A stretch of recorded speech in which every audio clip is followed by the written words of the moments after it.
Hello everyone, welcome. What we are going to be understanding in this particular video is we'll be kind of writing a program to check if a number is positive, negative or zero. So let's move ahead very quickly. So any particular number x, so there are three possibilities that the number can be positive or it can be negative or it can be zero. So obviously if a number is not positive, not negative, so there's only one possibility left, that is zero, right? Zero is neither positive nor negative. So we'll be using if and else to write this particular code. Now what I've already done here for us is I've kind of already written the code so that we don't waste time writing so many lines and the video becomes much shorter for all of you to understand. So let's go ahead. So here basic importing all the classes PSVM, and here we've created a scanner to accept to scan values. Here we are asking the user to enter the first number or enter number. Okay. Now here and then we are here we are accepting the value. Now we are accepting the value in a variable called as num. Now for example, if the user has entered 23 as a value, for example, right? So how do we check, how do we identify? If so, here this is the condition to check if the number is positive. Now how we are checking that the entered number, is that greater than 0, yes or no? So is 23 greater than 0?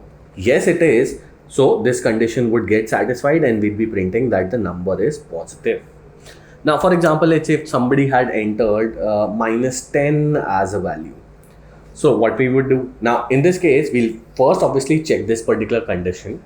We check minus 10, is that greater than 0? So it will say obviously it is not greater than 0. So we'll move from here to the else if part. Now in the else if part, we've written the condition that is num less than 0. So this is a different condition. So here we are checking, is minus 10 less than 0, yes or no? So obviously this is true. So it will say that the number is negative, correct? Now, so here basically we are handling if the number is positive. Here we are basically handling if the number is negative. Now, for example, let's say if the user would have entered 0. Now 0 is neither negative nor positive, so neither this condition nor this condition would satisfy.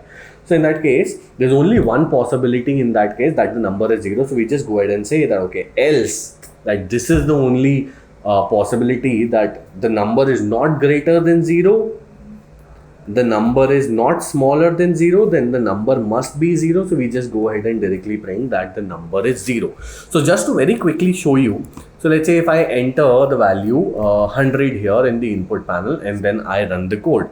So in that case, obviously it will be saying that the number is a positive number.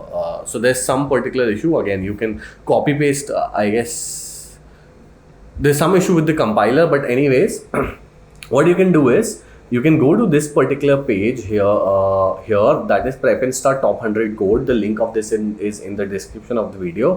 From here, there are many other programs, but you go ahead to positive, negative number, you click on Java, you'll particularly be landing on this page and you can copy paste the code. So as you can see, you can copy paste this particular code that we've just mentioned. There are other two methods also that you can check from here. And there's one method using ternary operator. If you're aware about what ternary operators are, you can check from here. So we just launched PrepInsta Prime subscription, which is like 150 plus courses under one subscription. So it has courses like C, C++, Java, Python, artificial intelligence, machine learning, cybersecurity, data structures, comparative coding, even company specific courses like TCS, NQT, Infosys, TCS Digital, Amazon, etc. The link is in the description of the video. Go check that out. I'm sure that you'll love that.